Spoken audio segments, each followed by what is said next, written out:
નવસારીનું ડીમાર્ટ ફરી આવ્યું વિવાદમાં। ડિસ્પ્લે પર જે કિંમત લખી હતી તેના કરતાં બિલ પર વધુ કિંમત લેવાનો આક્ષેપ। ગ્રાહકે બબાલ કરતાં વધુ કિંમતના પૈસા પરત આપ્યા।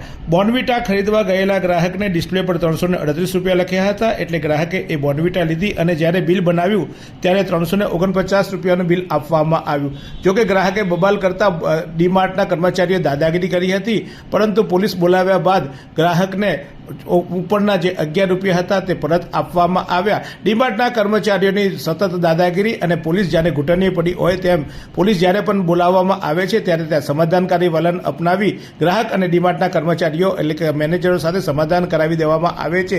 ખુલ્લેઆમ લૂંટના દ્રશ્યો દેખાય છે ત્યારે મીડિયાકર્મીઓને શૂટિંગ કરવા માટે પણ મનાઈ કરતું ડીમાર્ટ ગ્રાહકોને ખુલ્લેઆમ છેતરી રહ્યાના આ પુરાવાઓ છે। અગાઉ પણ 2 વાર આવા કિસ્સાઓ નવસારી લાઈવ પ્રકાશિત કરી ચૂક્યું છે।